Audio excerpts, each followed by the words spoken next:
Hi students, welcome to my lectures on DWSIM. In my lecture number 1, we have seen how to install the software, and I have shown you some sample simulation with an example of adiabatic compression process. In the today's lecture, I wanted to continue uh, the same lecture, adiabatic compression process, and I also wanted to show you some hand calculations.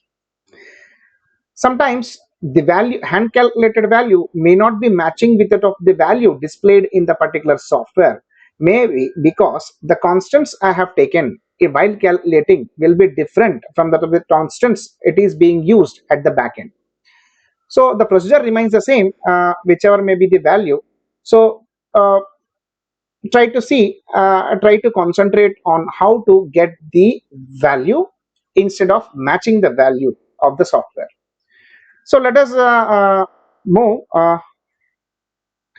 and this is what we are intended, that work requirement in adiabatic compression process. So there is a compressor with an inlet stream 1 and outlet stream 2. Inlet stream 1 is at a temperature of 298.15 Kelvin and the pressure of 1 atmosphere. The job of the compressor is to compress the methane gas which is flowing at 1 kg per second to the outlet pressure of 2 atmosphere. While doing so, because it's an adiabatic compression process, the outlet temperature rises, and we are supposed to find out what is the outlet temperature. And this is the energy. This particular two arrows indicating the material streams. The at the bottom arrow is representing the energy stream. So finally, you also supposed to calculate that how much is the energy required by this compressor to compress the gas from 1 atmosphere to 2 atmosphere adiabatically. Let us get the both values. One is work requirement and second is the temperature. So let us the inlet conditions. The stream number 1 is this particular 1 atmosphere pressure and 298.15 Kelvin. The outlet temperature and outlet pressure, and with the mass flow rate of 1 kg per second, we are supposed to find out these two. In the today's example, we run this compressor, find out these two values if the compressor runs at 100% efficiency, and in the second example, if the same compressor runs at 95% efficiency, what will be the work requirement and what is the exit temperature. Before we do that, let us go back and start the software and get these two values and compare with that of a hand calculation in the next stage. So let us see.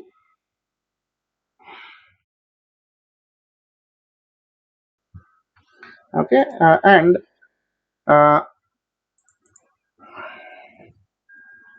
this is a software, and let me make it a bigger screen. Let me check whether I am on the same line or not. Okay, we're on the same line. Create new simulation. This is what we have already done in my previous simulation. Let us go for the methane gas selection, and we are yes, methane gas. And in the second stage, we have to find out, because we are doing this calculation by assuming the methane gas an ideal gas. So all the ideal gases properties are there in the Raoult's law. If you select this Raoult's law, that means you are assuming the gas is behaving like a ideal gas. If I talk about because I have already given and make the temperature as a Kelvin, pressure as a atmosphere, and the mass flow rate is in kg per second. Okay, let us proceed. Next, finish. So in the pressure changers, drag the compressor. Okay, now we are at the compressor, and let us define the inlet stream conditions. Inlet stream conditions, I need a temperature of 298.15. So 298.1 is already there.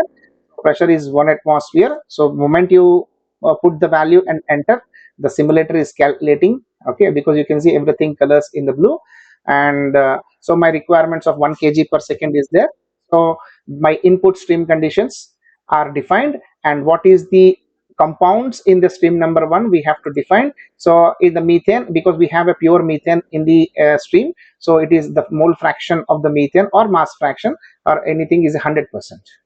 Okay, let us go to the compressor and ask the compressor to compress to the, because you have seen many options. So you select the outlet pressure. The outlet pressure is 2 atmosphere, and I wanted to see check what is the efficiency of the compressor. Presently the value it has calculated, and based on the 70% efficiency I want it to 100%, so 100 and enter. So you can see there are some values that are displayed on the screen. Okay, you don't know this, and values that are displayed. So let us display few more values for the stream number 1 and stream number 2. Okay, let us insert property table. So let us double select stream number 1, and I want to see temperature, pressure and mass flow of the stream number 1. Okay, you simply find. Okay, similarly I want to see one more table for the stream number 2. So insert property table. Okay, double click it, stream number 2, I want to see temperature, pressure and mass flow. And you can see the inlet pressure is 1 atmosphere and the compressor has compressed the gas to the 2 atmosphere. So inlet temperature is 298 and outlet temperature is 348.69. So let us get, and to do this job compressor takes the energy of 116.03 kilowatts. So let us find out the hand calculation, because we should reach close to the number. So these two numbers, one is energy requirement for the compressor and second is exit temperature. Okay, so adiabatic process, let us see. PV power gamma, it should follow this particular relationship. PV power gamma equal to constant, adiabatic constant which is gamma. And we already said that if the methane gas is behaving ideally, it should follow this particular relationship. Okay, follow this particular relationship, PV equal to RT, which is implies V equal to RT by P. Simply substitute in place of V1, RT1 by P1, in place of V2, RT2 by P2. So because it should follow this particular relationship, the state 1 and state 2. So if you rearrange this particular equation, finally exit temperature is nothing but T1 into P1 by P2 into 1 minus gamma by gamma. So if you know the inlet temperature, if you know inlet pressure and outlet pressure and gamma, adiabatic constants, finally you get what is the exit temperature from the compressor. And second, what is the energy requirement for the compressor. Energy requirement for the compressor can be calculated using the first law for the open system, where first law, change in enthalpy equal to Q plus W. W is some work shaft which is no, because it's adiabatic system, the Q, heat is not transferred to the compressor. In such cases Q equal to 0, therefore W equal to delta H equal to T2 H2 minus H1. H1 is the initial enthalpy of the gas, H2 is the final enthalpy of the gas. If you subtract the H2 minus H1, you get delta H. Delta H is nothing but work requirement for the compressor. So we have assumed ideal gas. For the ideal gas, the enthalpy can be calculated from H2. Let us suppose the state 2 enthalpy is nothing but reference enthalpy of the gas plus integral Tr to T1 Cp Ig dt. Cp is the heat capacity of an ideal gas. So for the reference state, we normally take at the reference enthalpy is 0 for both the state 1 and state 2. So therefore H2 minus H1 is nothing but this particular expression. So if you rearrange this particular expression, finally H2 minus H1 is nothing but integral is nothing but integral T1 to T2 Cpig into dt. If Cp is constant, comes out of the integral, delta H is nothing but Cp into T2 minus T1. Because Cp is not constant, it is a function of temperature, you have to get this expression, integrate and get the answer, so you get the value of delta H. Delta is nothing but work requirement for the compressor. Simply, there is a procedure we follow in the chemical engineering thermodynamics by Smith book. So let us divide and multiply this particular equation with R, take one R inside, keep one R outside. So if that is the case, delta H equal to R into T1 by T2 Cpig by R into dt, which is nothing but R into ICPH. What is this ICPH? ICP is nothing but integral T1 to T2 Cpig by R into dt. So you get this get the value of this integral. That means you get the value of this particular ICPH. So Cpig by R equal to AP, A plus BT plus CT square plus DT power minus 2. A, B, C, D are the specific heat capacity constants of particular molecule. Here it is the case which is methane. So A, B, C, D values you can able to get from the textbook. So plug in these expressions, put this expression in this integration, get the value of ICPH. So if you put this expression here and integrate, you get the value of ICPH is nothing but A plus B by 2 into T1 plus T2 plus C by 3 into T1 square plus T2 square plus T1 T2 plus D by T1 T2 whole multiplied by T2 minus T1. So get the values of ABCD, put in this expression, get the value of ICPH. Once you get the value of ICPH multiplied by R, you get the value of delta H. So let us take now you have all the required equations for the calculations. Let us proceed with a small example. R equal to 8.3. My initial pressure is 1 bar, final pressure is 2 bar.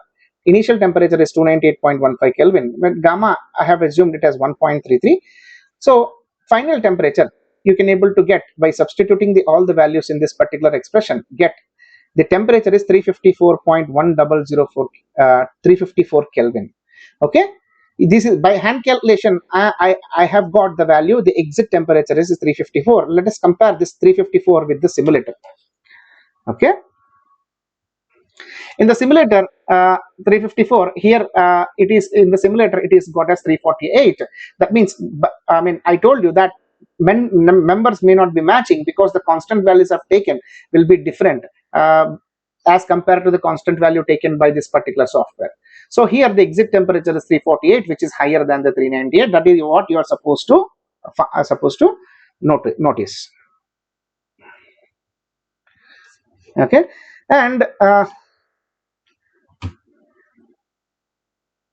this case, and you can see here, let us find out the delta H, okay, which is energy requirement.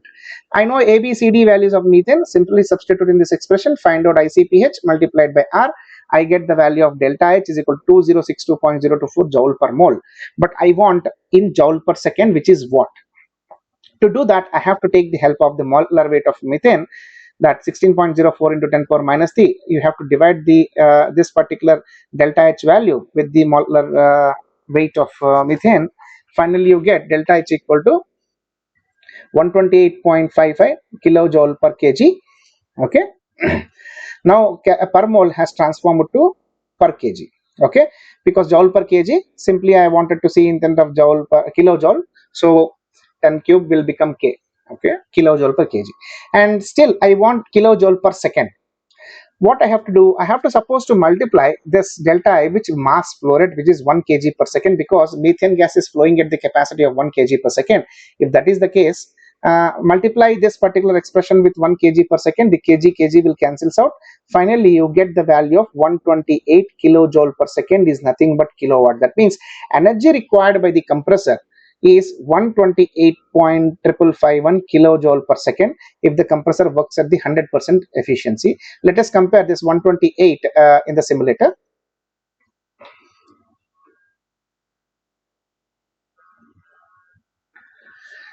As you can see in the simulator, instead of 128, it has got 116.03. As I told you, there is no exact matching you can able to expect.